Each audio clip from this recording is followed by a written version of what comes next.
Hello, Mr. Mayor. We're opening the study session, and I guess I'll pass it over to Mr. Green. Thank you, Mayor Pro Tem. I want to just jump right in. So I'm here to talk about our draft Transportation Capital Facilities Plan. We've talked a little bit about it over the last few months. The last time you've heard or talked about this in general, we're talking about policies and objectives, or goals and policies, whatever we want to call those, for the plan. And then we've been tying it in with some of the comprehensive plan updates, specifically the land use part of things. So we're going to present the draft to you. I guess my question is, there's a lot of stuff here that's new, and a lot of stuff that's based on what has been handed down as almost mandates to us that need to be included in here. Would you like to take questions at times, or let me stop at times, or do you want to wait until the end to ask questions? Okay, good. All right, so just a quick overview. This is the supporting the transportation element of the comprehensive plan. That's a chapter that will be included in the final plan document. So this is a standalone document, but it does feed what's in the overall comprehensive plan. It does define, you've seen in the past our transportation improvement program. That's our 6-year version of this.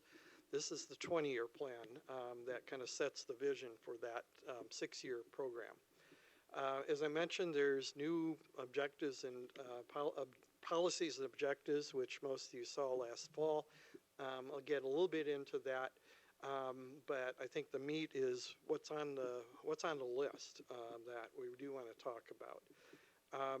This does lead to a transportation impact fee modification, and I'll talk what that means as well, and then some of the newer legislation. Go ahead, Julie. So here's the policies that you saw last fall, and essentially these are based around a multimodal system, economic vitality and quality of life, enhanced mobility, equitable and accessible and sustainable transportation system. And then there's a safety overlay that kind of runs through this. It starts with number 1, but it kind of runs through the other 2. And then ensuring the community stays engaged in what we do on the transportation side, and obviously with all the other stuff that we do. Go to the next one.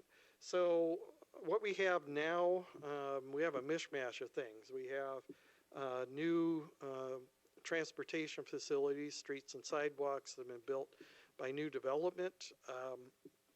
We also have the old is the downtown area especially, and it's almost like a wedding. Something old, something new, something borrowed. So I guess acquired is the same as borrowed in this case. Pioneer Street, we didn't really borrow it, we took it over. And then I'm not sure I'd call this blue, it may be green, but the annexed areas that we've seen brought on in the last few years have been mostly county rural roads that just have 2 lanes and pretty much nothing else. We also, on the bike and pedestrian side, we have been getting a large number of incomplete bike lanes as development occurs and as we've done some of the projects to fill things in. Same with the sidewalk system. There is an ADA transition plan going on, which will look at gaps and barriers in that system, especially when it comes to accessibility. I'd encourage you to look at our Ridgefield Roundtable page, because we have a survey going on right now for community members to drop pins on a map that say, where do you see gaps, barriers, or other issues in the ability to get around as a pedestrian or in a wheelchair on our system. We don't have a large transit network. We have one. That's Route 48, and then the current, which is kind of the Uber of transit, also serves the urban growth area for Ridgefield.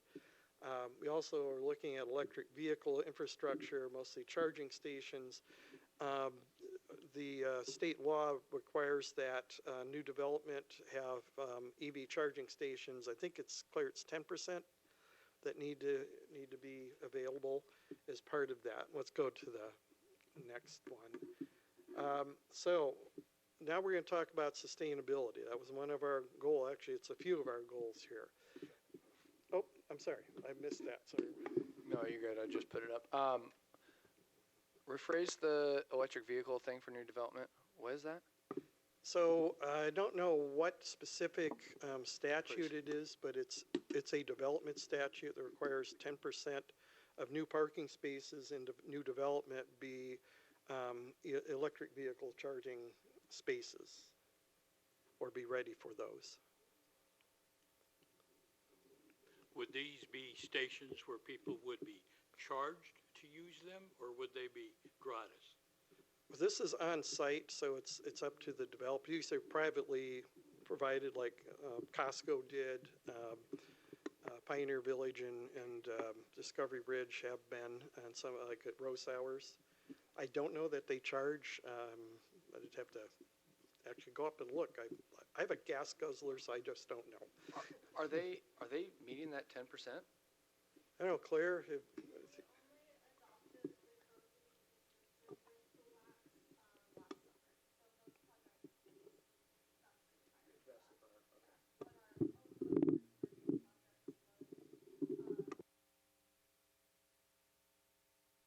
Hold on. Claire, hold. Mayor's online. I can't hear you.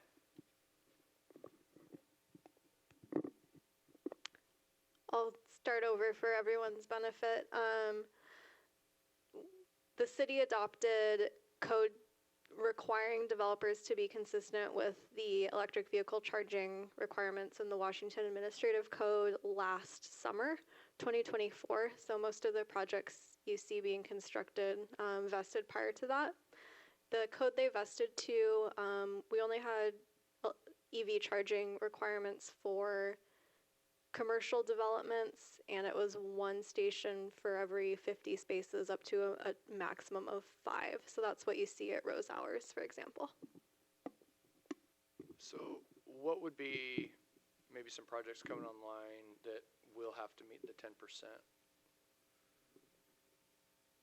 Well, we have Pac Trust. I assume any development, it's both residential and non-residential, Claire, like commercial, business park? Yeah, there are different requirements in the WAC for residential and non-residential, but any projects where land use came in after that, like July-ish, 2024.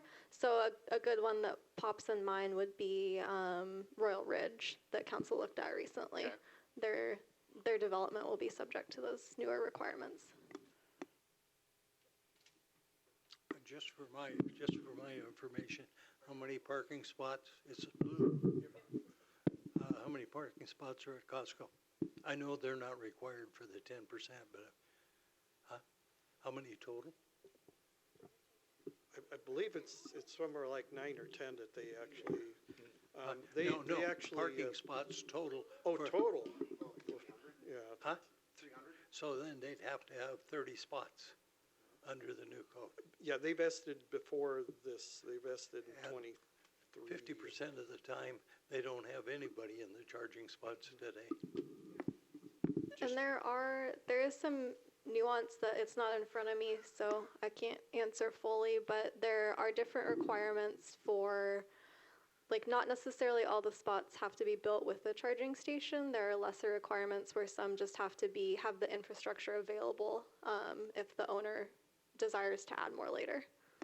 Yeah, looking at the RCW for that, council, the mandate says that it requires the greater of 1 or 10% of parking spaces to be ready for EV charging. So, so it doesn't actually require that the chargers are actually in place. They just have to be wired. Conduit in. Correct. And these are the developer's responsibility, not the city. Correct. To install. One last thing. When we talk about residential, I'm assuming that's mostly going to be apartments or, multifam. Is there does that extend to new development of detached in any way? Yeah, so there are requirements for traditional single-family detached developments. But again, the requirement is to have the conduit in place, not any chargers themselves. All right, appreciate it. Hey, real quick, if you guys can hear me, a question from my end too on that. Is it per development or is it per business? So like we have Gateway and then we have Union Ridge and then, like there's sort of several businesses within like where the new Starbucks and Chipotle are going to be. Does that mean that like 10% of all of those spaces are per business and the spaces available to that business? Mayor, it's for the development when it's a complex like Union Ridge Town Center where they're essentially sharing infrastructure and parking and all that. Got it. Thank you. Okay, why don't we move on to where are we? The growth. So as we've talked about land use quite a bit lately, we're looking at, and this is based on the council's preferred land use alternative for some targeted urban growth area expansions, as well as what we've been handed from the county as a target. 8,620 new households. Those are not people, those are households. If we look at an average of about 9 trips per household, you can see how many more trips come out of that. 2,156 new jobs that's spread across commercial, business, office, etc. When you add it all up, we're looking at over 100,000 new trips that would be going somewhere within the city in the next 20 years that need to be accommodated on our transportation systems somehow. Now, I see a hand raised. Mayor, you have your hand raised? Yeah, just real quick on that too. So like when we're factoring that and going back to your previous slide and you talked about like, our transit system and we only have obviously one C-Tran line going through there.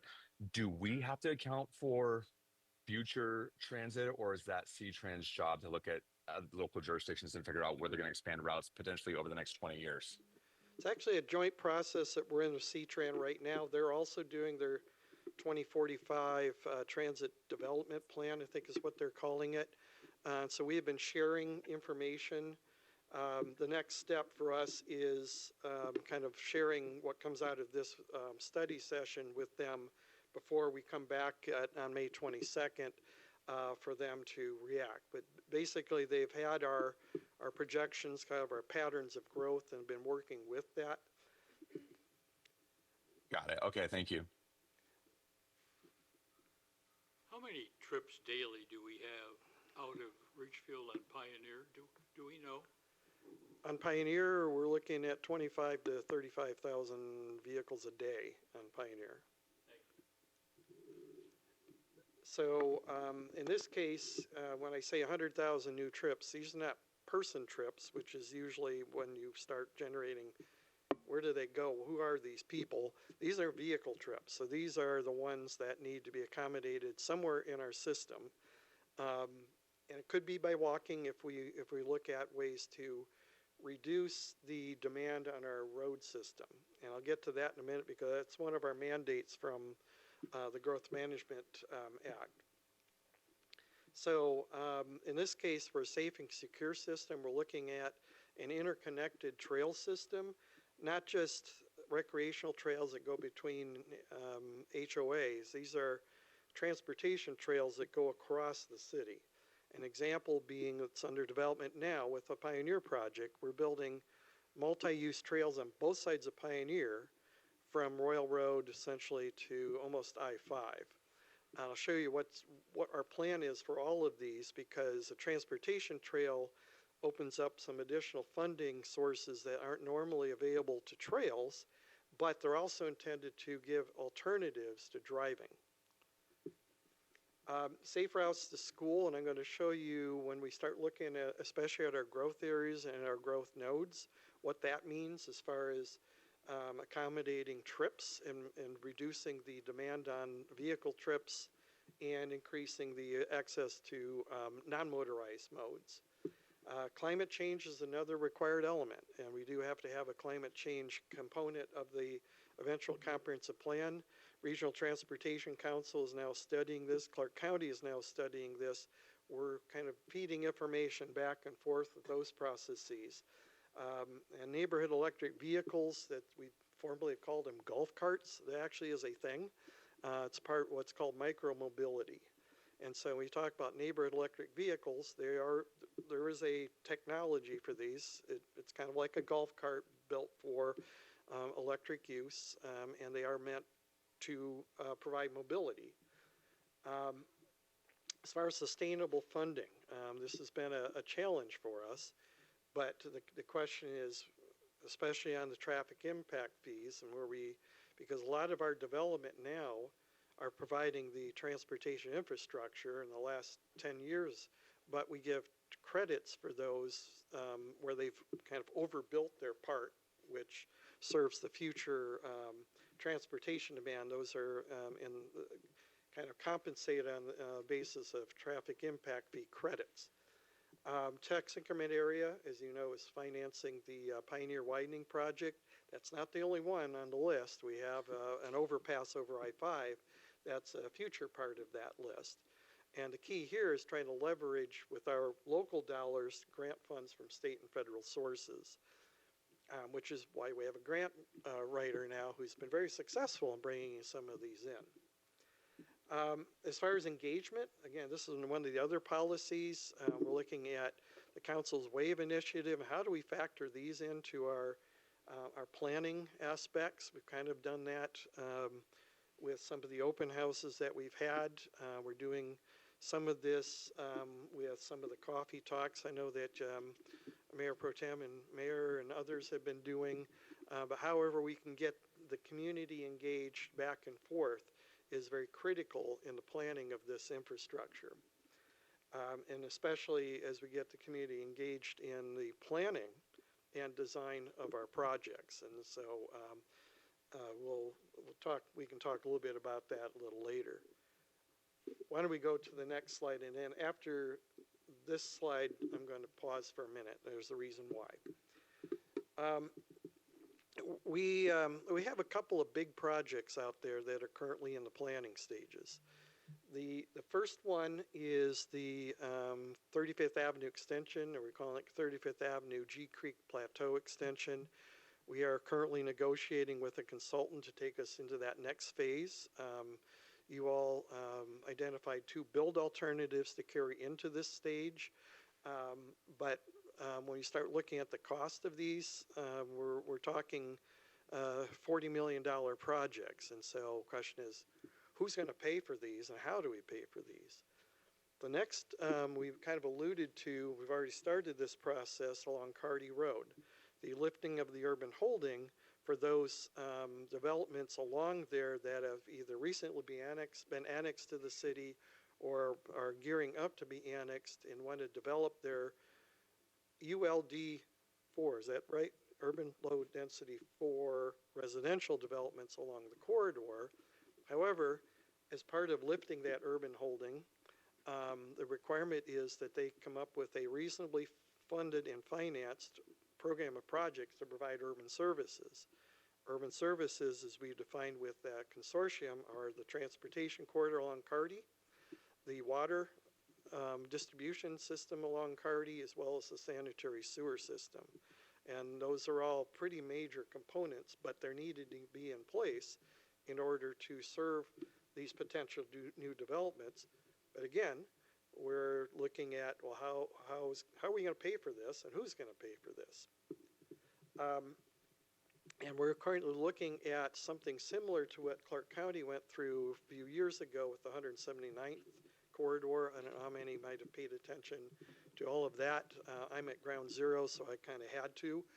But that's where they looked at a $60 to $80 million program of projects along 179th that needed to be financed by development and by the county, because there is a public-private partnership in that.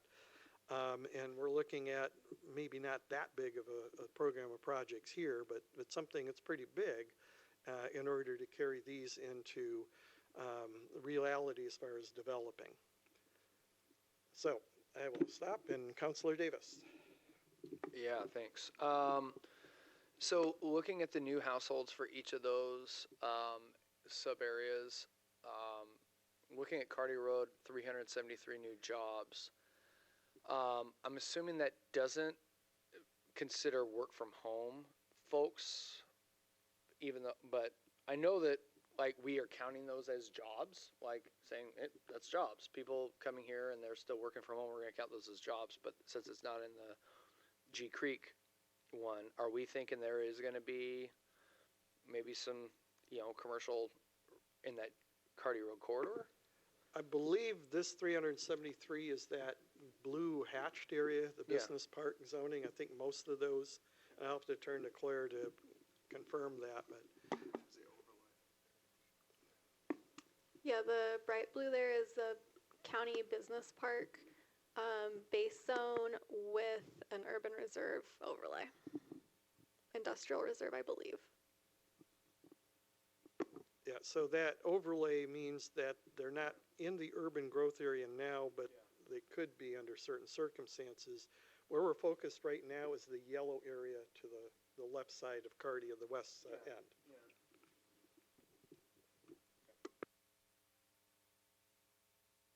We did have that one company that came in that wanted to develop business there, that wanted to be annexed into the city, if you, lucky, yeah. Okay, awesome.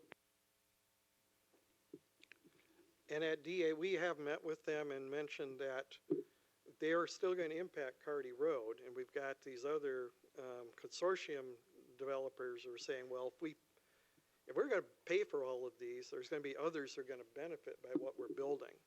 And so we're talking with them right now about establishing a special transportation impact fee area that would cover the costs, most of the costs of building the infrastructure, and then who pays into that traffic impact fee pot.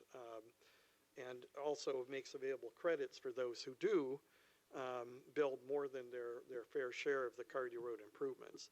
The intent here, though, with Carty Road is to have a consolidated program of projects, like do all of the Carty Road transportation for that yellow part, do all of the water and all of the sewer as one project or one program of projects rather than piecemeal it. Are we also considering that some of that could be part of that new South I-5 interchange? Yes, so the other part of this, and you're probably going to get more of this a little later this year as we go through that process. We're in the process right now of hiring a consultant to be a third-party traffic consultant that would help be an independent review and generate the trips for this corridor, and then whose share is what on the trip of the corridor. But as part of that, they're also going to be taking what might be added to the corridor from, if there's one alternative that actually goes along Carty Road from the South Connector study. What does that look like as far as that? But there's also existing traffic, and then there's other growth that happens outside this area that will add. And that consultant will help develop what that future 2045 trip travel looks like, number of trips. Because as you remember, transportation impact fees are cost per trip. So we're generating what the cost is. We need to know how many trips there are to spread this out over. All right, let me go on. So let's talk about TIFs. This is kind of a big deal for some developers. There are really three, maybe four components to a project. And the project that is the private, there's frontage improvement requirements that developers have for all roads that they touch, like they're building their part of Royal Road or their part of Hillhurst. That's frontage improvement requirements. Those are not subject to traffic impact fees because they have to build those. There's also the public part, which is what are the trips there now, and we're not making developers pay to improve the system for trips that are already there on the system.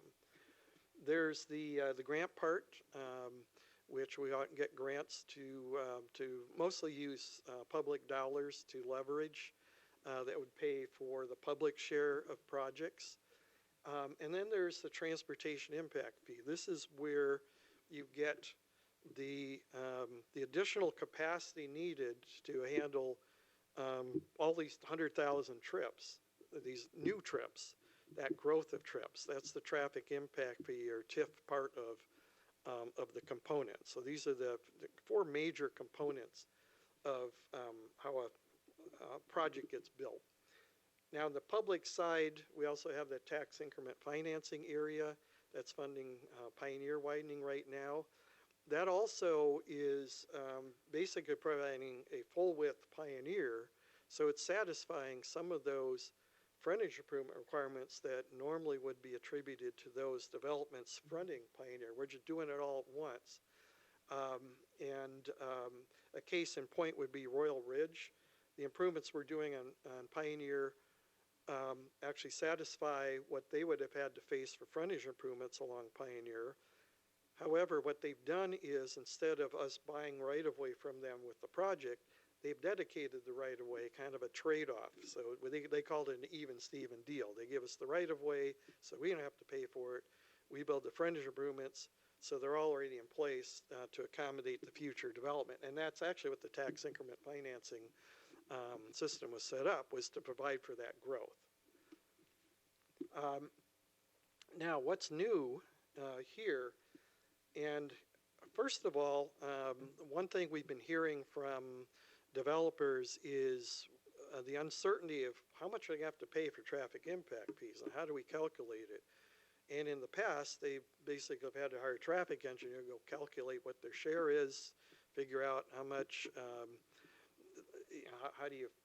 how much you're generating and how much it's going to be, and then you find out at the end of that it's going to be a really big number.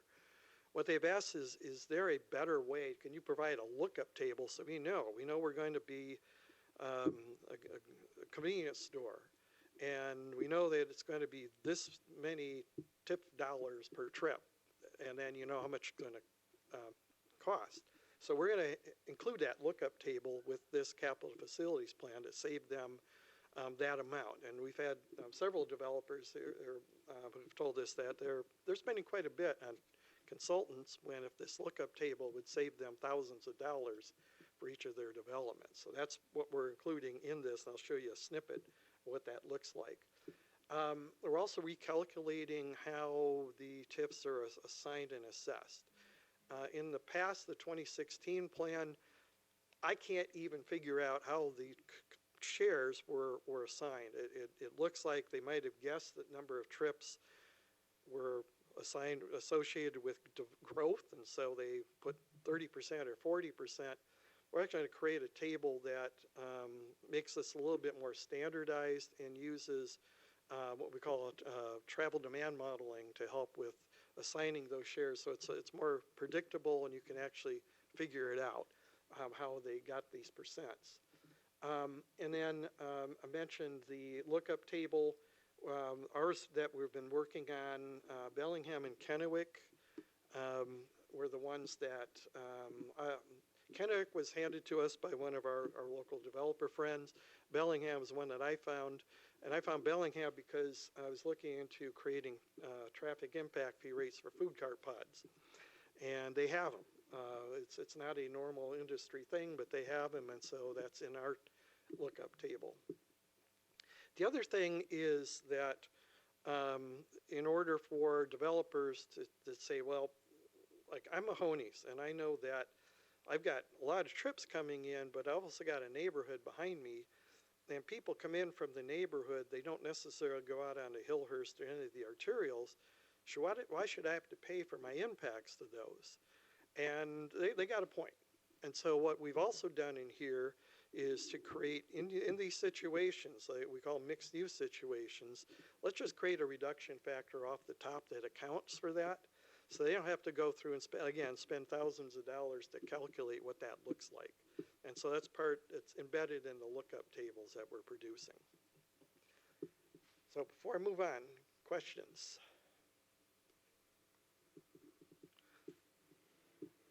Okay, no hands, virtual or personal, so, all right.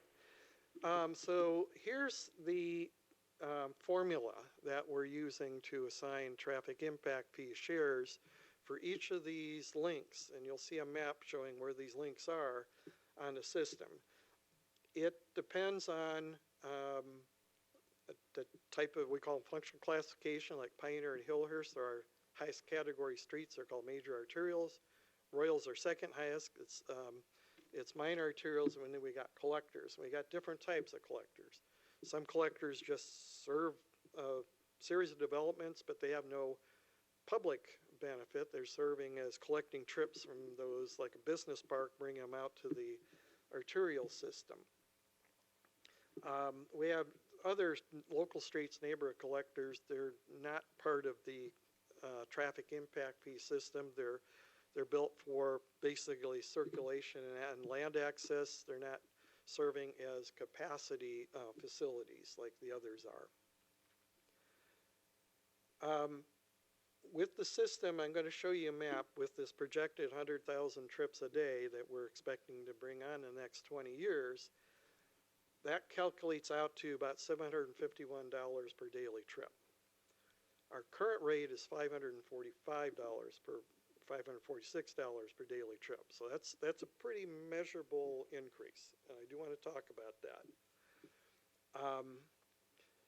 Let's see, I don't know if I have a slide on this, Julie. What did I put next? Now, let's go back to this. So since 2016, we have seen anywhere, you talk to WashDOT, you talk to looking at our costs, Federal Highway Administration, Mortensen Construction, who did the Clark College construction, they're an international company. They have their own construction cost index. And each one of those has said that since 2016, the 9 years, construction costs have increased anywhere from 40 to 75 to 80%. Our current traffic impact fee system has been indexed at the consumer price index, which is about half of that. So we've actually been losing money based on the higher cost of delivering projects compared to what we're indexing our traffic impact fee system to. And I see Councilor Wells about ready to ask a question about that. The only thing I'm going to make a comment in that is COVID had a lot to do with that. That's all. Thank you. That's a good point.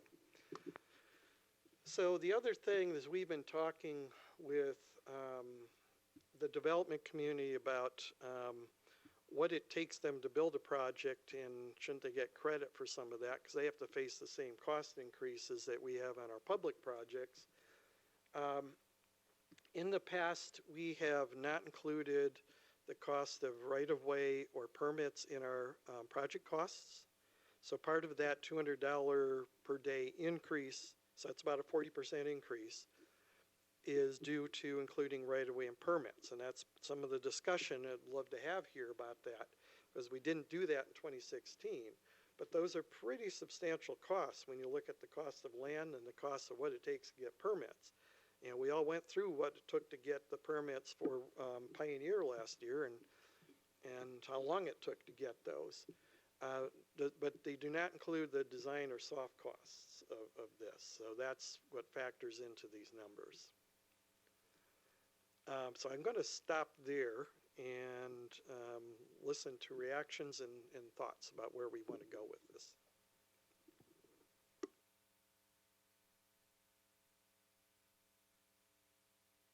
Are all communities facing these same issues regarding these significant cost increases? Everybody is, yes. And a lot of them have chosen to kind of hold the line on their impact fee rates and then have that be made up with the public share projects. And they're struggling. Or reduce the projects that are on the list. How would we compare to our peers in the city or in the county? Is that right? I'd have to go back and check. I think at 545, that puts us kind of a little above the line.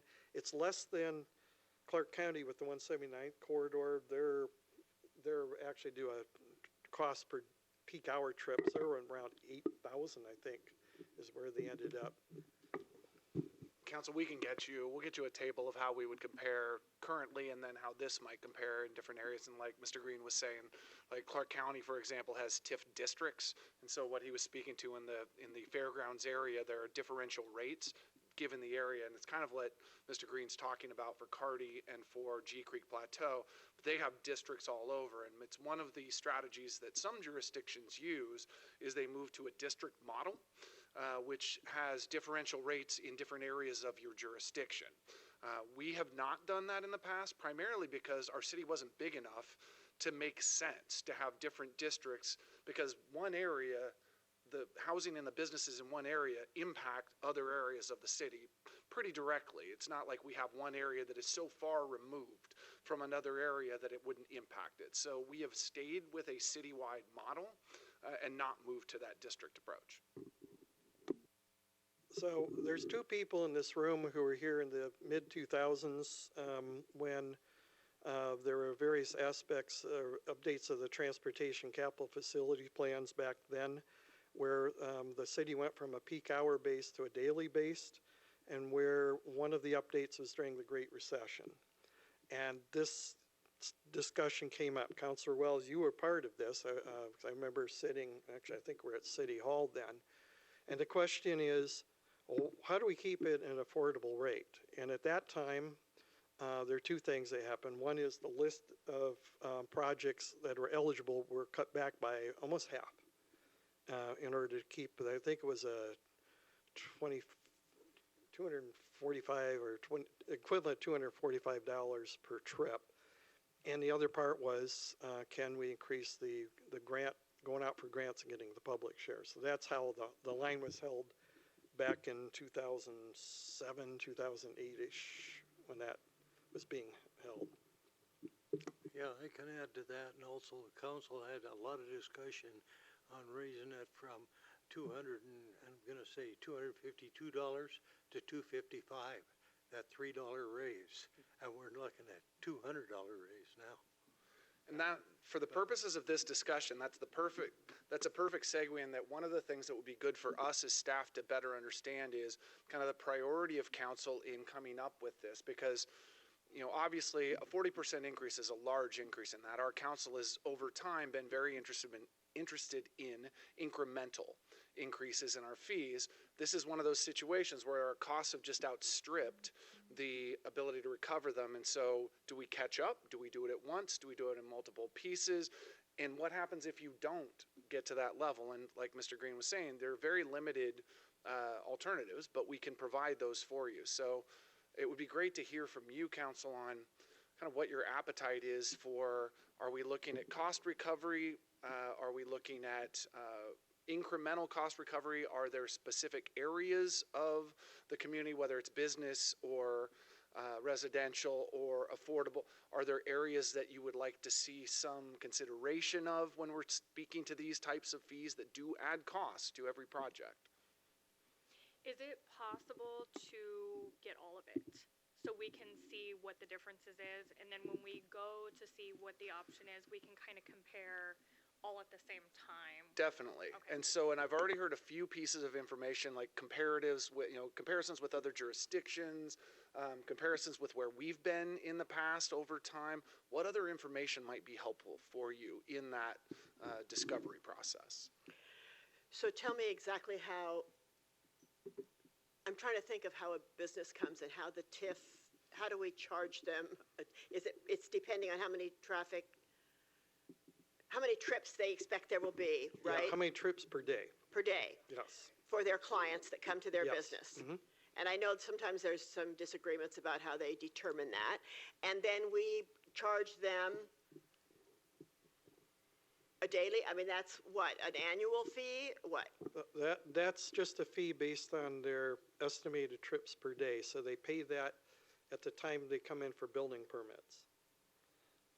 And so we do have in our master fee schedule, there is a rate for single family residential. That's basically that number 54581 times 10, almost 10. There's one for multifamily that's more, there's fewer vehicle trips per day for multifamily. And then commercial, there's a 54581 is that cost per trip for commercial, but the commercials has to tell us, well, how many trips do you have? Is it like 10,000? Is it 500? What is it? So you multiply that number of trips times that number, and that's what their impact fee comes up with. It has to be paid at the time of building permit. At the time of the building permit. So Yes. Costco, in other words, paid, Different because of our economic catalyst. So. okay, all right. I just think that if, yes, indeed, we do need to consider raising the TIFs, but I think we need to be responsible and do it in increments. If I were a business person and I walked in and your TIF went from 545 to 751, I may decide I'm going somewhere else. So I do want to point you back, remember in the water system plan and the system development charge discussion we had a few months ago, we were looking at the same issue. We were looking at that system development charge hadn't really been adjusted for 10 years, and it was still looking at a 50% increase over the current system development charge. You chose to go through, I think it was a 3-year incremental step up on that one. Well, when was the last time we increased TIF fees? We'll answer the question first. Yeah, okay, I'll answer it, then Mayor Cole has a question too, so I see your hand up. So we have been indexing primarily since 2016. The last adjustment to costs and some of the map itself was 2018, but essentially the rate that's been charged now, the 545, been indexed since 2016. Thank you. And then I think Mayor. Yeah. Yeah, so just going back to what city manager was asking about too, is like looking for that input from us, what information we'd like to see. Oh, what I'd be curious to see is an analysis on what are the follow-on impacts if you were to do maybe a more substantial increase up front. Does that, my assumption is that there's implications there, you know, like if you do it to a business, does that get passed on? Does that drive up costs, or does that drive up the cost of housing on the residential side? So stuff like that. I don't know if that's data that's available, but it'd be interesting to see. And then also, you know, we've heard from developers in the past where I think when we're going through the system development charges for water, and the response was, well, developers just pay it, like they just assume that's the way it is and they pay it, and there's very little impact to them, or you know, to some effect. So maybe kind of soft feeling that out too, to see like what would the response be, not necessarily saying like, do you want an increase, because we know that nobody ever wants an increase on something like this, but just to see like what is the impacts there on that end. And then the last thing I was going to say too, and you know, Michigan Green, you just referred to this, but the way we went through the system development charges for water, I thought was a good way to go. And initially, without any further data, I would say something like that might be a good way to approach this as well. So I know Councilor Hamilton had a question before that. Just a quick piece of information for you, Mayor, on your question. Definitely we can get some information together on that. As far as whether costs are passed on, this is a long-standing question. It's a question that has been asked many, many, many times, is if you increase fees, do they get passed on to the business or to the homeowner? And the quick answer is it depends. There's a lot of data that this was years ago that I put together from the county to answer that question, what it indicated on the residential side. On the residential side, the more the house costs, the more that they can bury the price of the permit fee, and so they can increase that amount. So at least 100% of fee increases were borne by the home builder on the home buyer on the higher end of the spectrum. On the lower end of the spectrum, the affordable housing, the entry-level housing, those homes, you couldn't increase the price to cover those fees, or you would lose buyers. So the home builders would suck up those costs, and so less than 100% of that fee would go to the home buyer. And if you look at it from a home builder's perspective, they just say, okay, fine, I'm going to charge. I can't go much higher on this low end house, so I'm going to keep it, but I'm going to increase the price of that higher end house to suck up that amount, and then ends up that the home builder ends up being whole. It just depends on who's paying the bill. On commercial, it is a lot more difficult to kind of migrate the costs because they're going from developer to builder to leaseor to triple net, and it's hard to sometimes see it.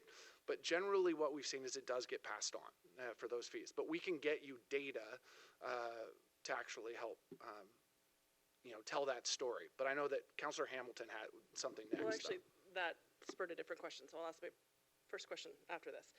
So in commercial development, if we are charging more, would that, when we're saying commercial development, we're thinking like big ticket people, right? Like big corporation or anything.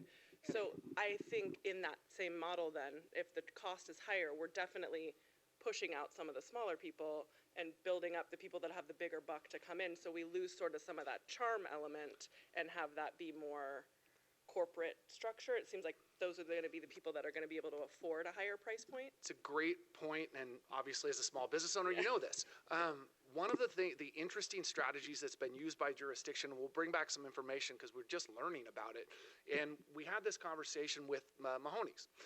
Was the starting point of it, and also with food carts, is that when you think about traffic impact fees for a food cart, it can be a pretty large expense on that, especially for a super small business that doesn't even have a brick and mortar on that. So how do you actually help that small business owner come in? A lot more jurisdictions are allowing payments on traffic impact fees, and so that it's paid over time instead of a one-time fee. Thus, you can actually take that revenue in over time, and it lowers the upfront cost to that business, allows them to get going, and then spreads the cost over time for them. And you can do that without actually even charging interest on it. It's the same fee. So yeah, I think that's a great, I like that structure of things. I think that makes a lot of sense, and it still encourages people that don't necessarily have a lot of money to start with, but have a vision and a dream and a plan that can support it. I think that that's really important. And then just for my own clarification, the businesses are the ones determining the traffic impact fee to their business. So I'm sorry, Mr. Green. I was just going to say they all have traffic engineers that come up with the idea of what they think. They do a traffic impact analysis. They're required to do that. So they'll come in with a traffic impact analysis that will show what they believe the trip count is based on. There's a manual that gives them the basic sense of here's the type of business, here's the basic number of trips. And then from that, it comes back to internal staff, and the engineer reviews it to say, okay, number one, do we agree about the type of business? Because some people will come in and say their business is A, when we look at it and say, okay, clearly based on what you're doing, it's B that would have a higher trip count. Then there's a conversation about it. The second piece is the trip count itself. A good example of this is Camp Bow Wow, where they came in early on, came back to the city showed a trip count that was very high based on the manual. They came back and said, we really don't have that many trips. And we said, great, provide examples of that. So they did. They came back with other Camp Bow Wows around the country that had trip counts and that they could show us on the ground to show that it actually is a lower trip count. So some of it is science between the engineers, some of it is the art of, all right, what should apply and how. Thank you. I was curious about more the checks and balances on that number versus what we're finding. Another thing the city uses is pass-through trips. If they're going to Rose Hours and they go next door to the Thai restaurant and get lunch, then they can get their trips reduced that way. But I'll carbon date myself, but way back when Denny's and what's the circular restaurant, Sherry's, was looking at Ridgefield. I said I'm carbon dating myself. But anyway, they decided not to come to Ridgefield because of their traffic impact fees. But it's based on people that you set, and they rotate out and somebody else comes in, that's another trip. And so they checked Ridgefield off and we're not interested. So that does all fit in the equation. So I do want to move us to the next table because I think it helps inform this. Oh, I'm sorry.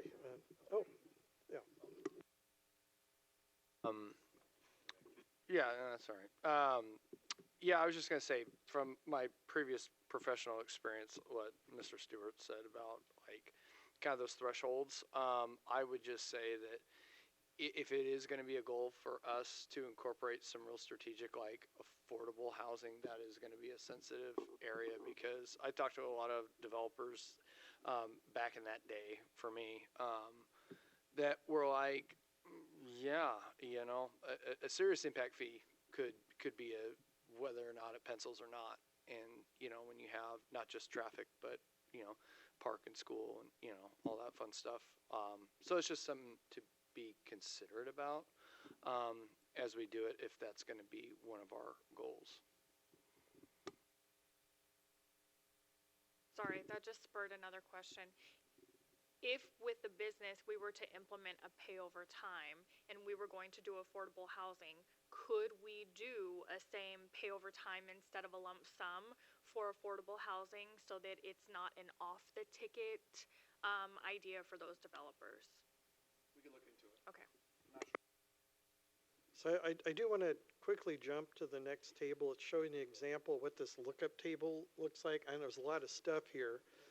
The important parts here is we're developing rates for affordable housing because if you look at the different income levels of housing, well, it's one of those. This is just for an example, but it is. So it's in here somewhere. I just kind of copied some examples, but you have like mobile home park, senior adult housing, and so we'll have a better table because this is just about half of the table. But if you look at, there's an unadjusted rate, which is that straight out of the manual, Institute of Transportation Engineers. Then there's a column called reduction factor. That reduction factor includes reductions for internalizations, like what Councilor Wells is saying. If you come to Rose Hours and then you stop there and decide to go get your car washed at Wash Kings, those are multiple trips if you look at the manual, but essentially it's the same trip. You're out there, and we actually did that for Wash Kings to look at that. And then there's the what we call the pass by. It's like, yeah, it's a McDonald's. You're passing by. Oh, there's McDonald's. Boop, boop. All right, it's the same trip. It's already there. That's called a pass by. We aren't charging traffic impact fees for that trip. Also, there's some of these that factor in income. Some of them factor in location. In this table, there's a difference in, for example, food cart pods, depending on whether you're downtown, where you got a lot more walk-up trips, than if you're in an outlying area. So that's where some of these reduction factors come into play to again, respect the affordable housing, but also the situation of whether you're in a mixed-use development or not. Now, I want to point out that there's still the need to build the system. So the more trips the costs that we reduce for charging traffic impact fees, somewhere else they have to be made up. And that usually becomes the public share of a project. So that's just part of why I wanted to bring up this table and the trade-offs that we get here. Hey, I'm just going to jump in real quick and tell everybody I got to go. My flight's boarding, but thanks very much. I'll catch up on the latter half of this. See you all. Thank you.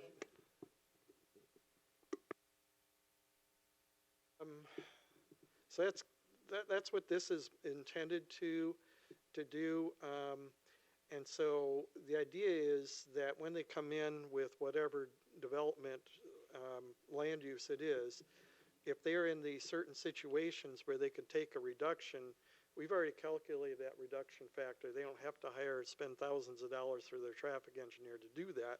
They can go right in and say, well, I qualify for the 20% reduction because I'm part of a mixed-use development, or I have a lower income affordable housing that where not as many people own cars and they don't drive as much. So that's what this is intended to do, is to be a little bit more efficient in how we conduct business and assess traffic impact fees and actually save some money on the private side. Didn't want to go through every single line. It was just showing our work. All right, next. All right, so this one, this is the big table. And so what this does is it takes all those facilities that you're going to see on a map coming up, and it says, are these eligible for being on the traffic impact fee system or not? Or are they in one of our TIF overlay areas that I mentioned, the two that we're considering, or other factors? And then what's the cost of doing this project? Add up the costs, add up the costs, the kind of the cost per trip for those TIF parts of it, not just the entire system, but the TIF share. And so you take the cost divided by the number of trips, that's how you come up with that 770, whatever it was, dollars that was in that table. The yellow here is just that we're still working through the cost numbers on some of these projects. They're either new, they haven't been updated in a while, and we're recalculating those. Should have that done in the next few days. Really, this is similar that we had in the 2016 plan, similar in the 2007 plan that we worked on, the 2004 plan. I don't know if you worked on that one, I did. So it's really the same way to assess shares of who's paying for what. And so that's, I just wanted to show that's how these things get calculated out. One key piece with this, you're not going to be able to read all of this, clearly.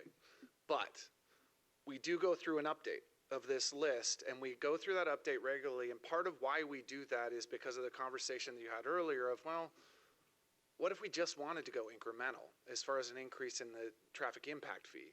Then one of the solutions to do that is you go through the list and you take projects off the list and you simply say, okay, these are no longer eligible projects. And we've done that several times since 2016. We have come back and said, okay, costs are going up a little bit beyond the indexing. This is how much the impact fee would be. What do you want to do? And council has said, well, we want to keep it incremental. We want to stay incremental in that amount. So then we've looked at the list and said, what do you want to cut off of it then? And then take kind of those projects that are on the bottom of the list that we don't expect are going to be necessary within that time frame, within this 20-year time frame. We say, all right, let's go ahead and put those below the line. Doesn't mean they're gone. It just means that they're below the line for the purposes of funding. But it does adjust prioritization. It does adjust funding that could be going toward that project, that we could be taking money in for impacts associated with it that we wouldn't be able to. So just kind of as you're thinking about it, this is something we will come back to as one of the alternatives. I've just got one comment. The next time you make a graph, those that are over 40, we would like a double space. And some of us that are double over 40, a triple space would help so we could read it. So next time we'll bring in this wallpaper that has the entire table on it in 100-point font. And consider I'm 66, so I'm kind of falling into that over 40 crowd as well. Yeah.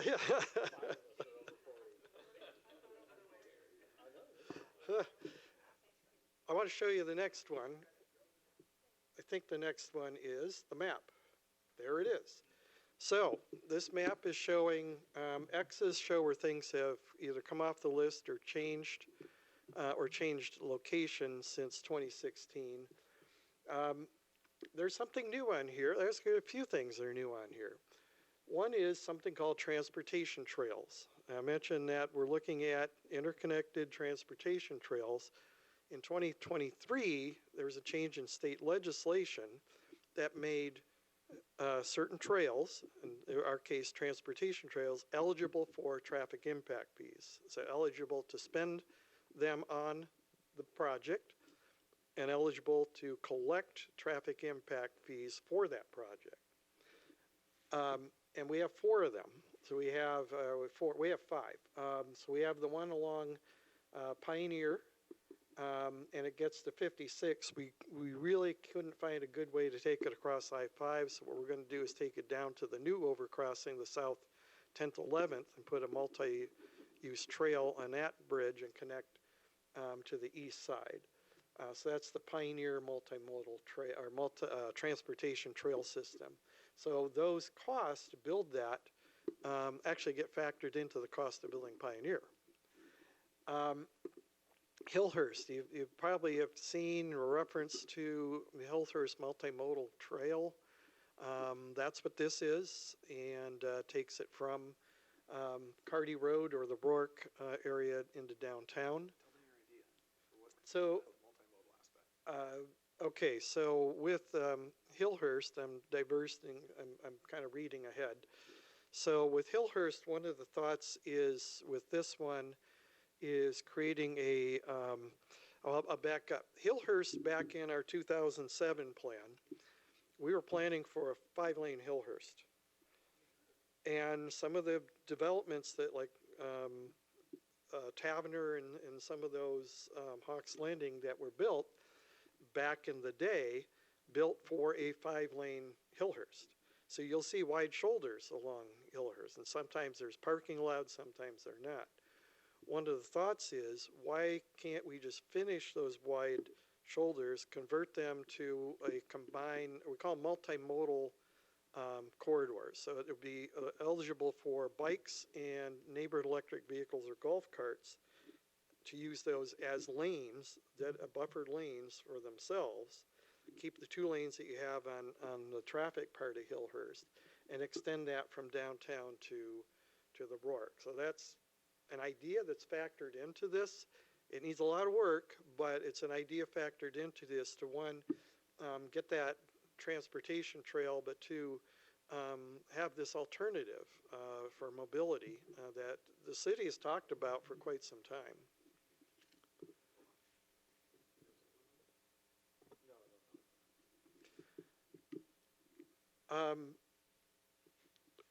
Trail number 3 is the G Creek corridor. So that goes essentially from Railroad into Abrams, and then it connects with the Hillhurst one at Abrams, and eventually that extends over on Division Street across the railroad into the waterfront.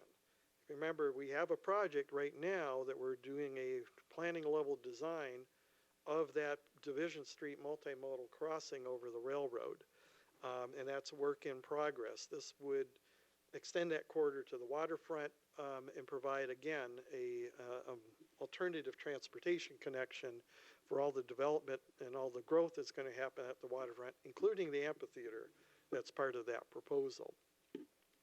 The 4th one, a little harder to see, it's on Carty Road, and that was part of the Carty Road Sudbury cross section, had a multi-use path on the south side, and that development consortium that we've been talking to now about the infrastructure, that infrastructure would include building that trail as part of the Carty Road the full transportation improvements along there.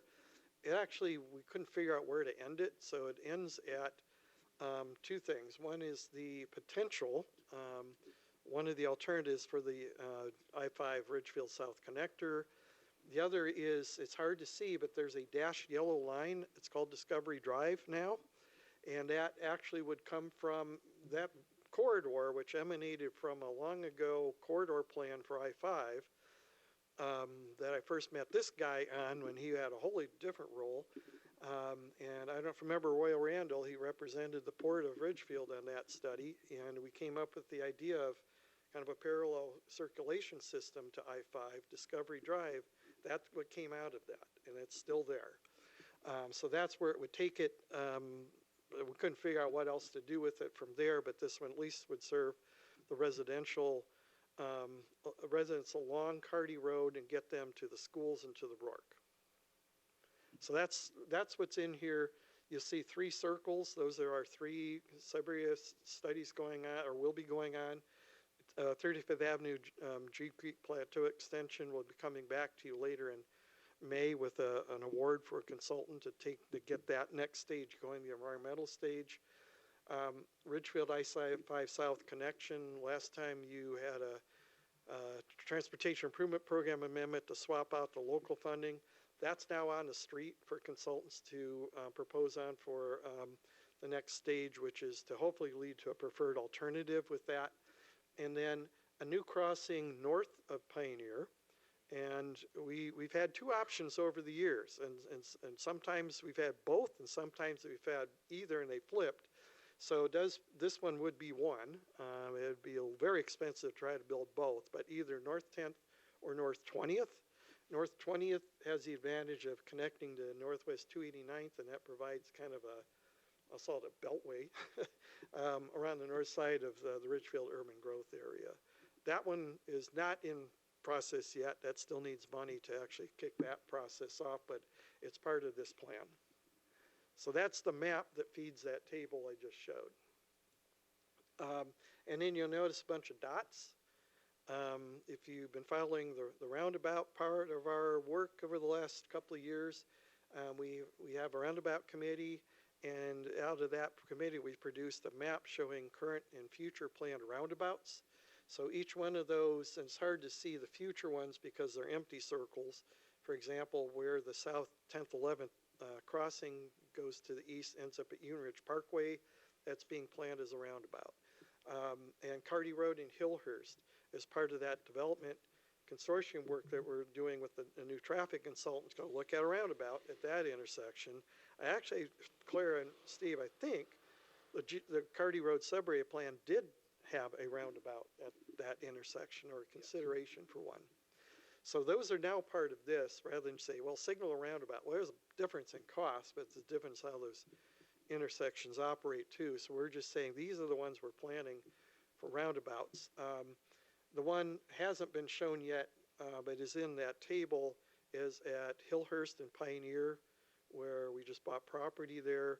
That one is in the process of being planned as a roundabout.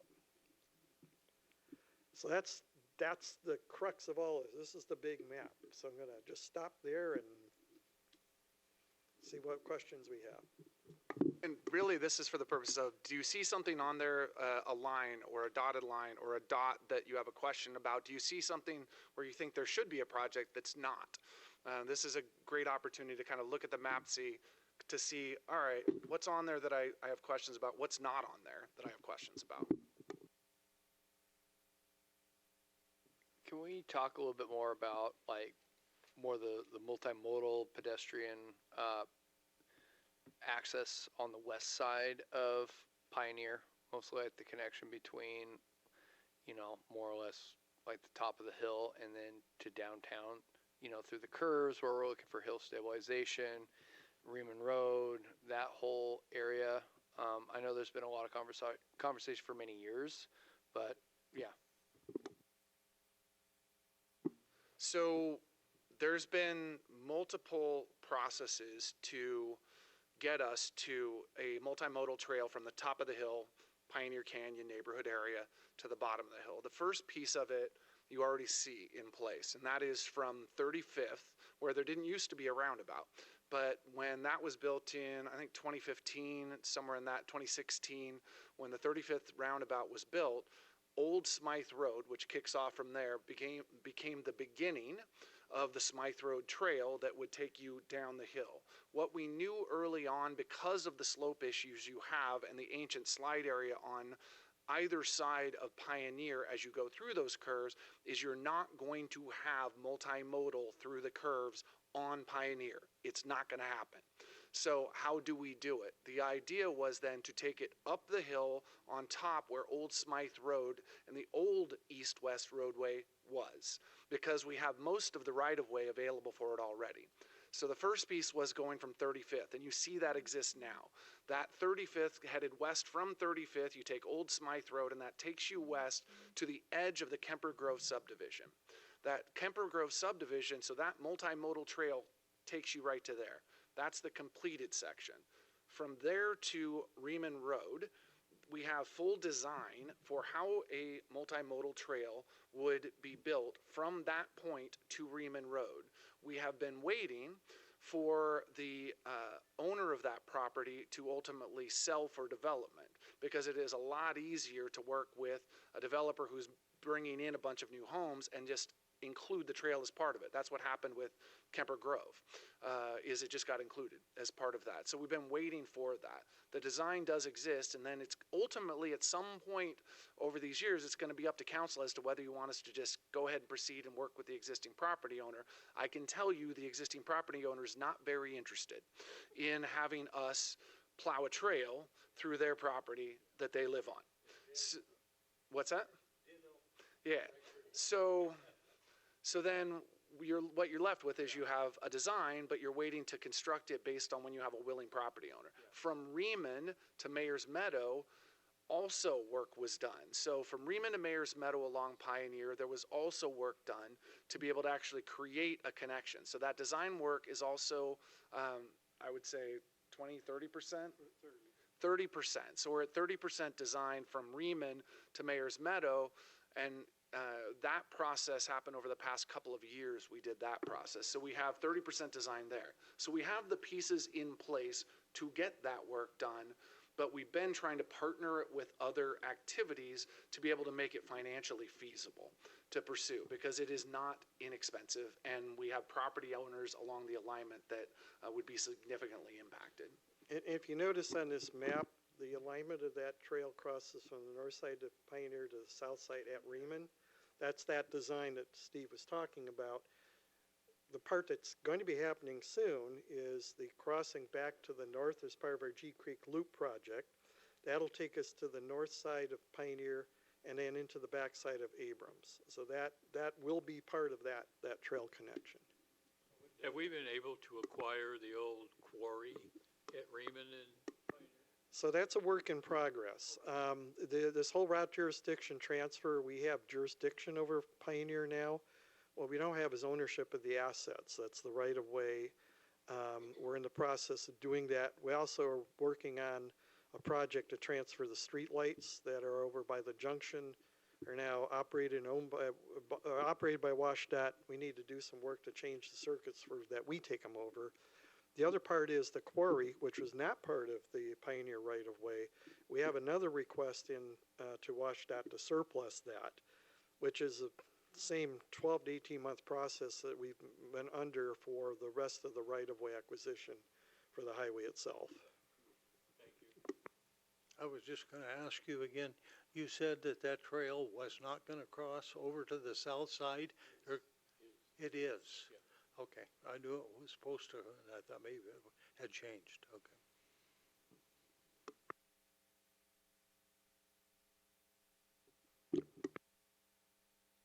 So this is unrelated to that previous topic, but it was just a thought when I was looking at this map and transportation in general. I'm thinking Paradise Point, and I was wondering if there was like a traffic impact study or anything that we're thinking about getting those people in an easy fashion to our downtown.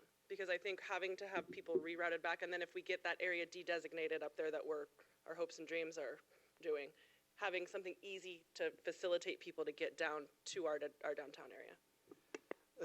Paradise Point's in a little tough area. We've been working on a plan to interconnect a trail from there to Boyce, and I think it goes to the Nye area. Well, are you talking about a road or a trail? Yeah, so like northwest, I wrote down when I looked at northwest 289th, so more of a Pioneer Canyon Drive. That's the answer. okay. So Pioneer Canyon Drive, as it exists, if you travel it now, it actually stubs. And if you go to the western stub of Pioneer Canyon Drive and you look west, you can see Reman Road. There is, again, one property between that stub and Reman Road. The same property that a little further south would have the multimodal connection. So that property, if you can span that property, I use that on purpose, if you can get to the edge of that property, you have to create a span, you have to bridge it over the creek there. But if you look at the ravine, it's narrow and deep in that space where Pioneer Canyon Drive is. Historically, North 10th was going to be the roadway that took you from Paradise Point, all of that area west. But if you look at the topography and the environmental constraints in that area, it's a huge flat wetland area. And unless you're building a floating bridge across it, you're not going to make it across. So that's when the engineering work looked at, all right, where else could we have that east-west connection with Bellwood and Reman Road and Bellwood to get you east-west downtown? And that's where it would cross, is Pioneer Canyon Drive. So if you look at this map, one of the, because we're building, Pioneer Canyon Drive was built by Union's Town Center to the north-south road by where the community center is going to go. We're building a northwest stub of that. On that map, it then continues northwest to Royal. We'll have to figure out that topography because that's going to be up to a developer as to what the alignment of that is. It will end up a little north of where the existing Pioneer Canyon comes out to Royal. We're that way, yeah. So there's existing Pioneer Canyon, which is not shown as a collector because it's more of a neighborhood collector. Then what Steve was talking about is to the west. It was built with Kemper and others, and then that dash line is the bridge over the canyon there. Of the tram?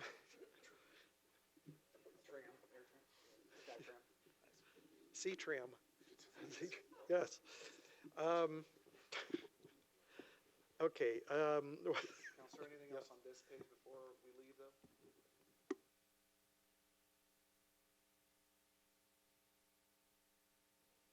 Okay.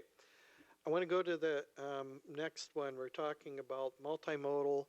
One of the other requirements from the Growth Management Act is developing a multimodal level of service. Now, what does that mean? I'm going to talk about that in a minute, because historically we talk level of service, it's on a scale of A through F. It's just like taking traffic to school, but it's always focused on motor vehicles.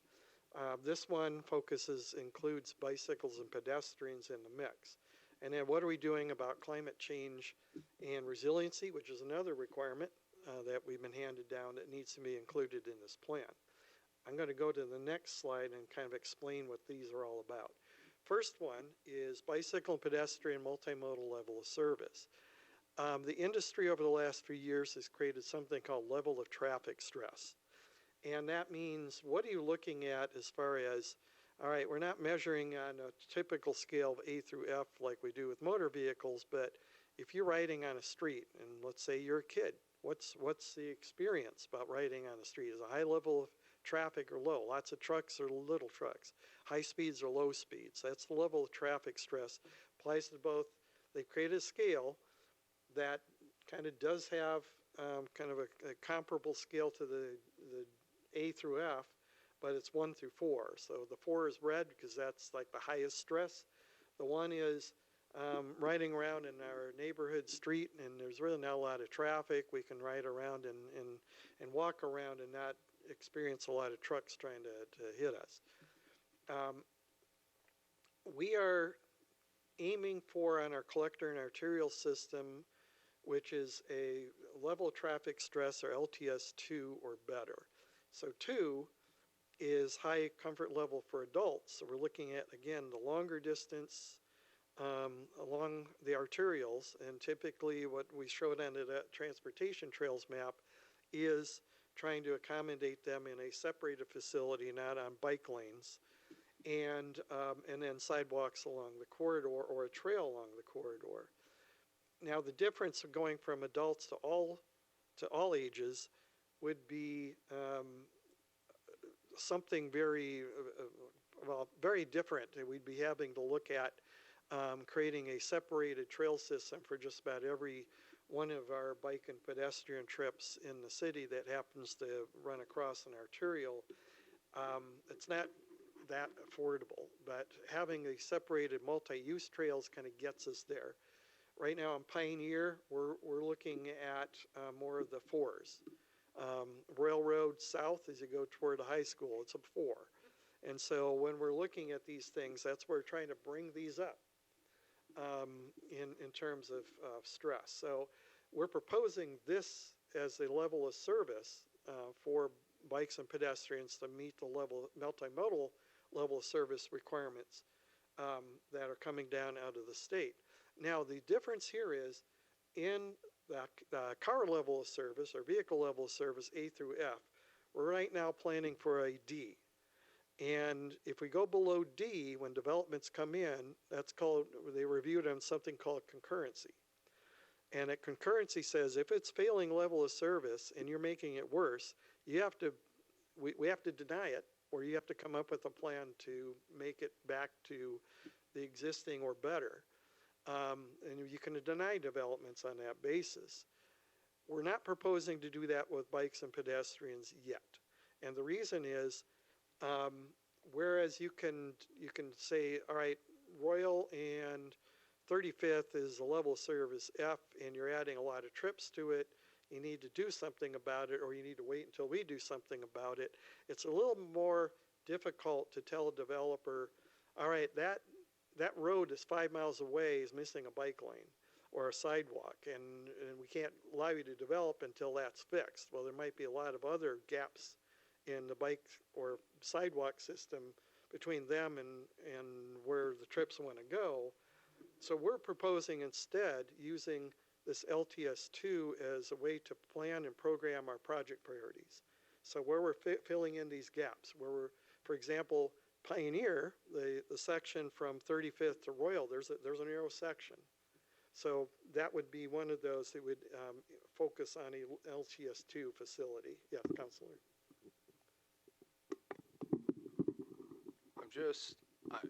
I like the standards. Why is it that the drivers are A through F, alpha, and the cyclists and the pedestrians is numeric? It's a kind of an outcome of a new system that's been evolving from the National Association of County Transportation Officials, the AASHTO, which is American Association of State Highway and Transportation Officials, and others involved in bike and pedestrian planning. Is simply that's the scale they came up with. You could easily take the equivalents here and put those letters on. Sure. Yeah. I was just curious, but I do like the,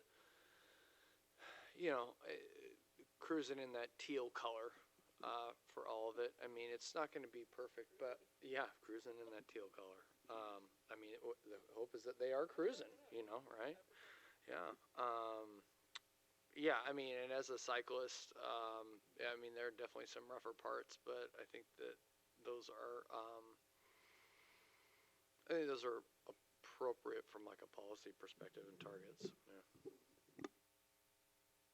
Just since we brought up a specific area, do we have any walkability options that we're putting in place for South Royal between like Seven Wells to the high school, so the children are not walking on the side of the road?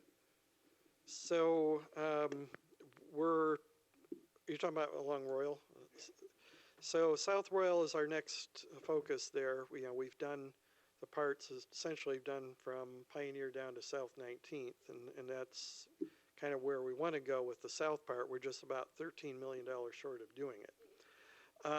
However, we are getting some grants. We're going to start with a water line and a culvert replacement that will do some of it, hopefully in the next couple of years. Another reason why you see that temporary 30 miles an hour speed limit there is because of trying to increase the safety factor for those people who are walking, because you'll see them. I mean, there's a lot of people walking alongside of Royal there, especially get to Rourke and the high school. One of the other applications for this is with reductions for the traffic impact fees that a project would pay also, that if they do increases in multimodal capacity, they can get a reduction in their overall trip counts and thus their overall traffic impact fees. So as we're looking at ways to pay for some of these projects that are associated with roadway improvements, if a developer can come in and say, oh, I'm actually connecting this pedestrian system for a safe route to school, or if I'm connecting a bikeway, then they can actually receive reductions in their traffic impact fees by doing so. So it's an incentivization to create a better system that isn't borne by the public in some fashion.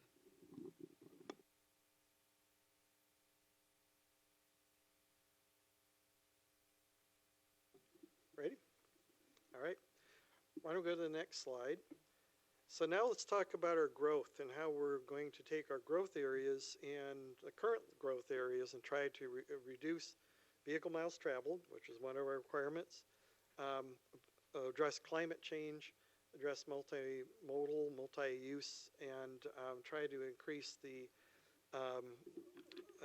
safety of bikes and pedestrians, especially in these new areas that are proposed to become brought into the urban growth areas.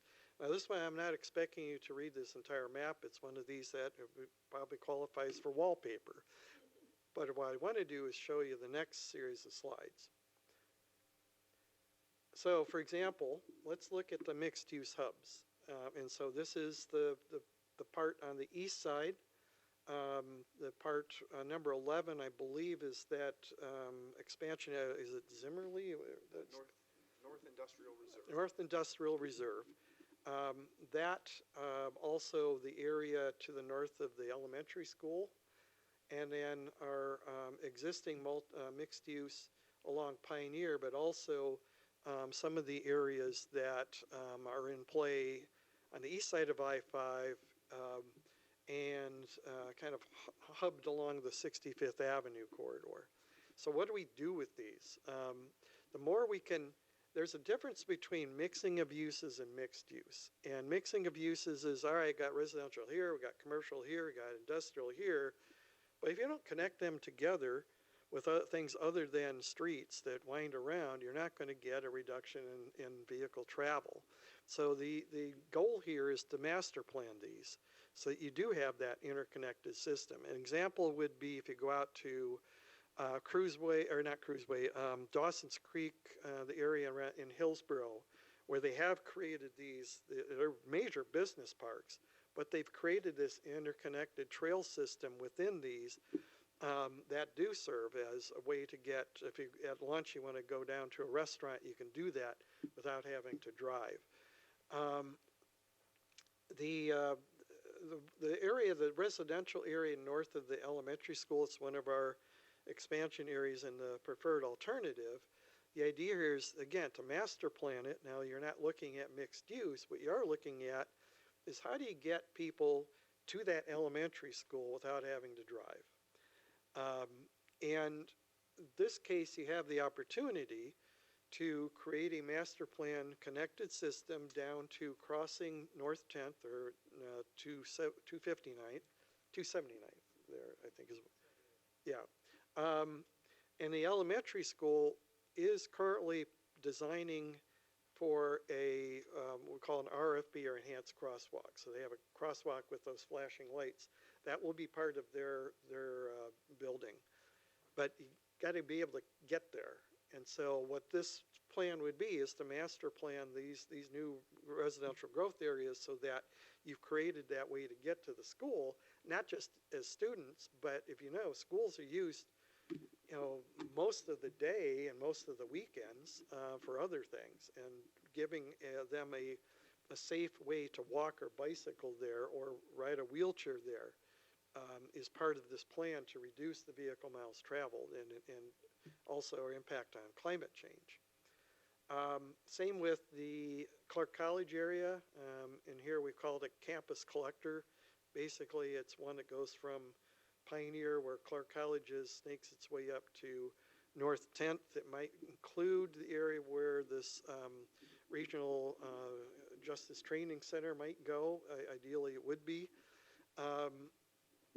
But also other factors and other growth that might spin off from Clark College as that campus develops over time. So that's this eastern area that we're talking about. The other thing with that 11, the North Industrial Reserve, is if you look at the two locations where we talked about a new overcrossing of I-5, either North 10th or North 20th, both of those would provide convenient, and if you plan your circulation system correctly, direct routes to get to those and go across I-5 without having to go down to Pioneer and mix with the interchange traffic there. But you could also include a multimodal or multi-use path on your new overcrossing, like we're planning for South 10th, 11th, that also provides that connection, that non-vehicular connection across I-5. So this is kind of the plan with some of these new area. I didn't include everything there, but it's an idea. and if you look at that previous map and zoom into Hillhurst, we talked about that neighborhood electric vehicle, shared bike lane, golf cart lane idea. That's on that map as one of those ideas as well. So I'm going to stop with this and just see what your thoughts are. My comment is on South 10th, or 10th or 11th there. I mean, we've got that in our scope of tomorrow, I guess. But the north one, isn't the tribe looking at maybe doing some infrastructure work on that, Mr. Stewart? Oh, okay. I'll go ahead and take that. Now, Okay. they were. They were. And we've been talking with them. Back in late 2023, Council approved an MOU with the Cowlitz Tribe to do what's called a National Transportation Inventory, National Tribal Transportation Inventory. And there was a series of roads that got placed onto that map, which opens up the Cowlitz, who have other federal funding opportunities that we don't, to try to fund some of those. Since then, the Bureau of Indian Affairs and the federal government have said, no, you can't have all these roads on here. You need to back it off to only things that are contiguous with tribal-owned land. So at the time we said, or provide the primary transportation corridor to the city between the Cowlitz Reservation. So that's okay for North Royal, Northwest 31st, because we're still looking at that. We're still jointly planning with the Cowlitz on a major investment along that corridor, which includes water as well. The issue with the east-west was back last year, they were looking at buying the golf course, and that would make that land contiguous with North 20th. Now they're not. So that kind of takes that off the table, which unfortunately, so we're still talking a potential roundabout at 289th and North Royal, and then stuff along North Royal. But as far as east-west, we had been talking to them about investing in the new overcrossing. Unfortunately, based on decisions by the federal government, that no longer is a thing. Just two quick additions to that. One is that, yes, the negotiations for the Tri-Mountain Golf Course have ceased between the Cowlitz Tribe and Clark County. However, the Cowlitz Tribe had issued, or there was a map that was issued, and I was just trying to find it really quickly, about a year ago, showing tribal trust land acquisition that is planned for the Cowlitz Tribe, and it, on both the west and east sides of I-5, has them moving south. Now, them moving south would then potentially create adjacency for either of these overpasses. If they acquired land and then brought that into federal trust, then that trust land could be adjacent to 279, 259, depending on what happens on the east or the west side of I-5. So that is still possible.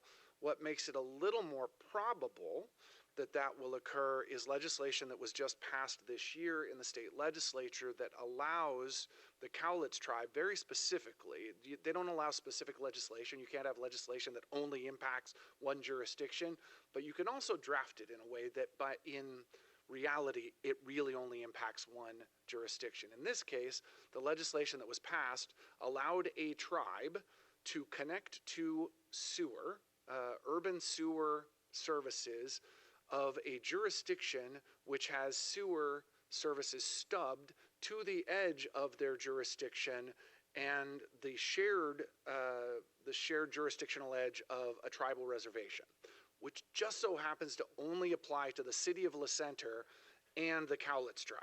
So what we now know is that the Cowlitz Tribe does have the ability to tie into La Center's sewer system, which gives them the ability to grow. Because their sewer system was built with capacity for the acreage that they have with not a ton of extra capacity.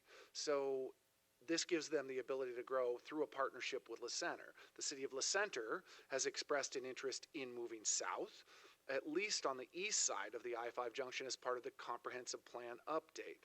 So again, as you start seeing these pieces moving, it is reasonable to assume, based on all the pieces in play and that are moving, that there will be southward movement of either A, the Cowlitz Tribal Trust land, B, City of La Center, or C, something of both. So that may then reopen the conversation about the Cowlitz tribe being able to use these federal funds that they had understood would not be available to them in the existing configuration. So the good news for us is there is a possibility if they do move south that they become adjacent, and then they could help pay for that.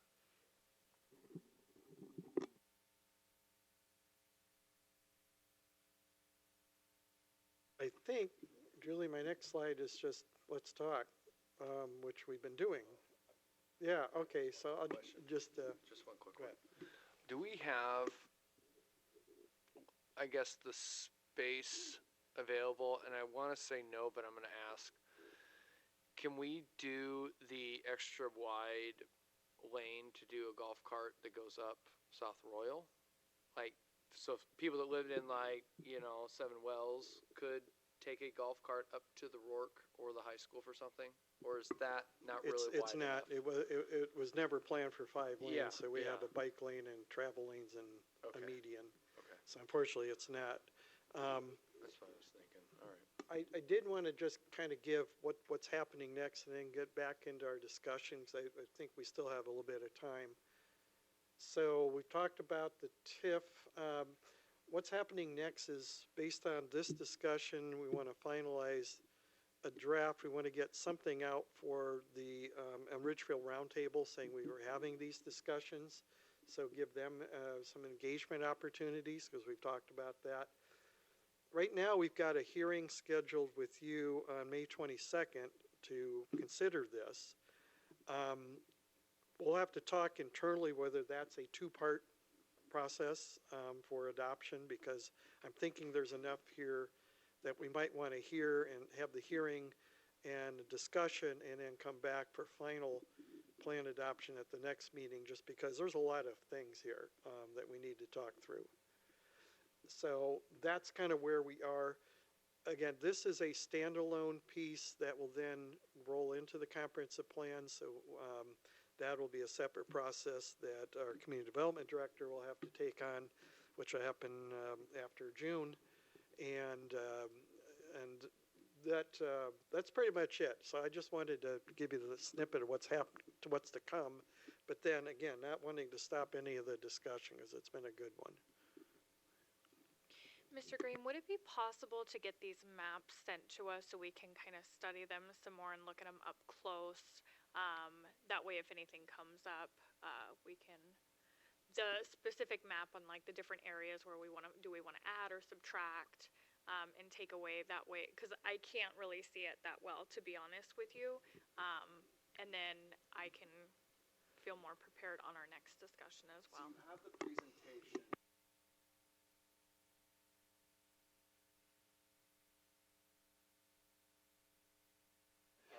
So, and another thing is, in order to figure out what's in, what's out, you kind of have to jump between that really big table.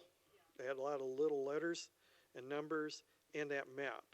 And so what we could do is, after, next week, we can return to you a map that shows, here's the ones that are on that table that says, yes, these are eligible for TIFs or not eligible for TIFs. Now, in this case, it's all the minor and major arterials are eligible for TIF. It's the collectors that are the in or the out. We can give you something that's color coded to instead of having to go through that entire table, that would help with that review, if that works. I would love that. That would be awesome.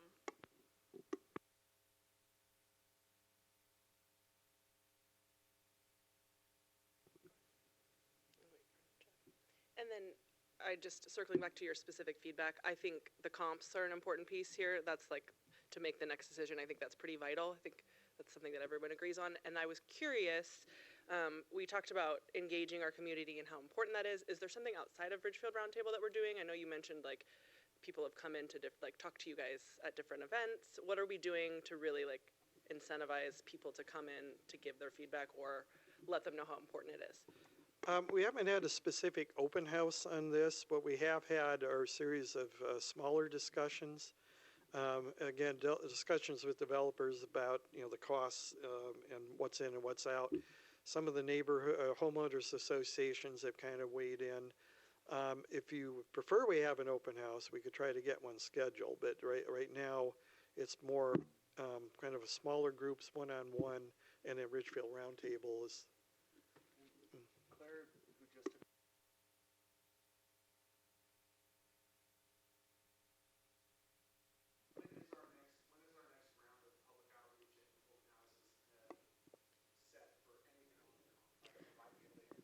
So we have one large open house still budgeted for the comp plan update, and we're looking at probably late summer for that.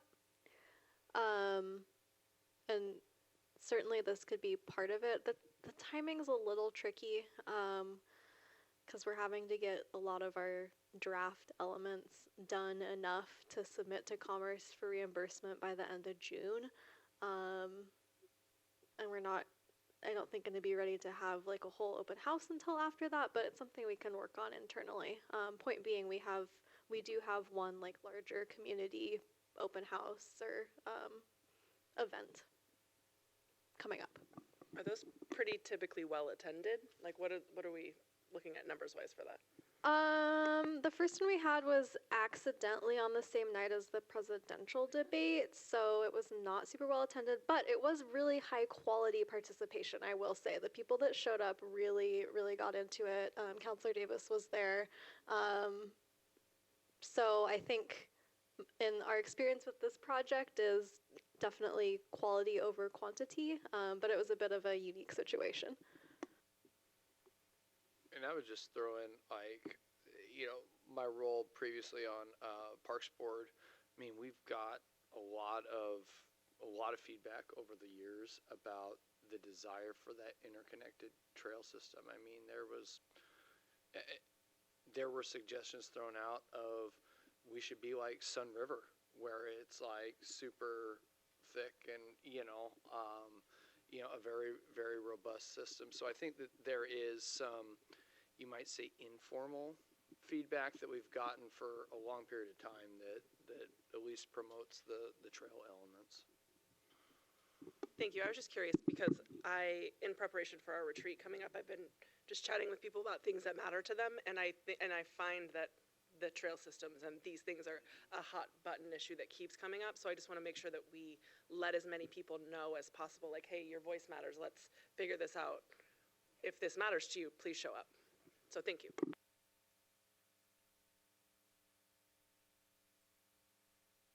I have a wild idea. I'm going to go back to the very beginning regarding the electric vehicles and the 10% of parking. With the electric chargers and electric vehicles, it's gaining momentum. This is a new thing. And with that, when gas stations came out, we found safety hazards with gas stations, and now we have warnings.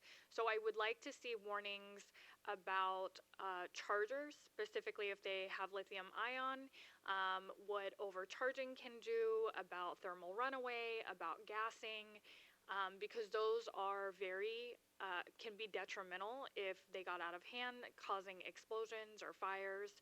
And I don't think that it's a conversation that happens a lot, or people have even any idea of what that means with a lithium-ion battery.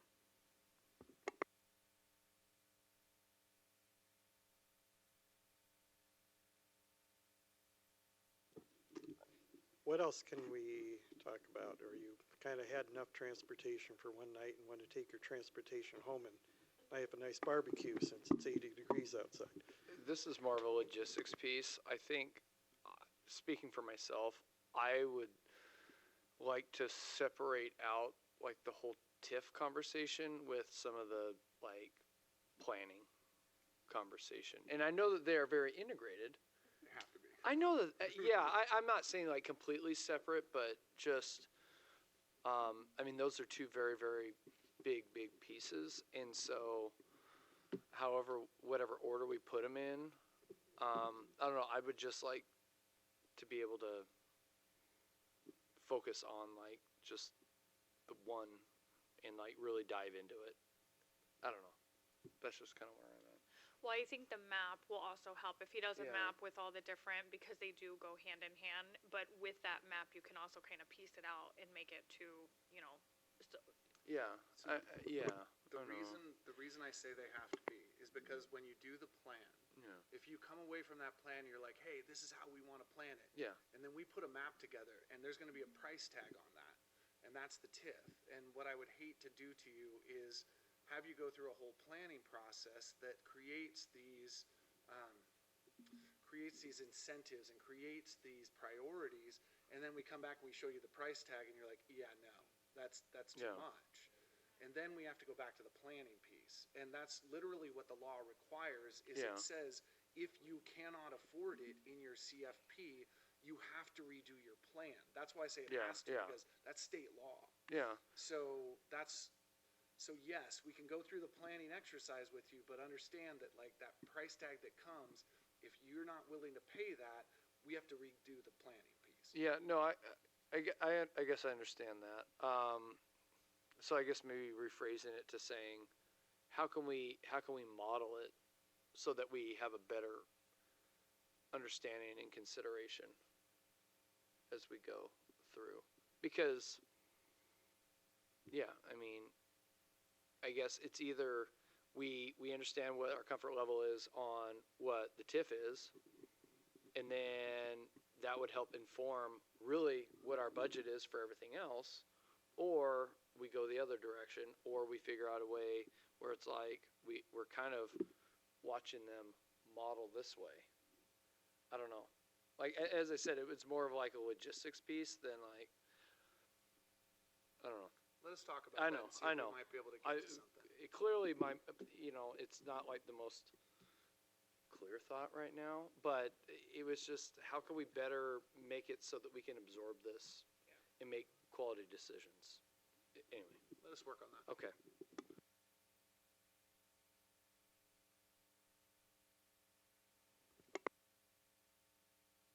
just the council, do we have anything else? Any other questions, comments, concerns? No? Okay. Well, we've got a lot to chew on. Literally. So, appreciate the time. This has been a great conversation. And again, a couple of us here went through some similar discussions about 15 years or so ago, and they're coming back around. So definitely we'll be getting a number of pieces for you before the 22nd. So thanks again. Again, if you think of anything, please let our city manager know, and he can pass on that here's something else we want you to look at. Thank you, Mr. Green, for all your work. We really appreciate it. I have one other thing, Mr. Green. The crossing across G Creek, at one time there was a lot of talk about maybe a covered bridge. Is that completely out of the scope of things? Right now, it's not included in the costs for anything in this plan. That is about from what I saw before in the previous studies, you're talking a $30 to $35 million bridge. No. You're talking about G Creek? Yeah, it's across It wouldn't be to 30. build that structure. We'll get the numbers Yeah, for you. but Nothing in the plan precludes it from occurring, Okay. but the costs for it are not included in what would be Right. covered for it. So we can bring that back to you and then look at whether we want to include the costs in the CFP for that piece of it. And we'll get actual numbers. We'll bring that back to you, because right now we're speculating. So Okay. we'll get numbers for you on that. Can we do a covered bridge on Pioneer? Yeah. Sure. We can? Yeah.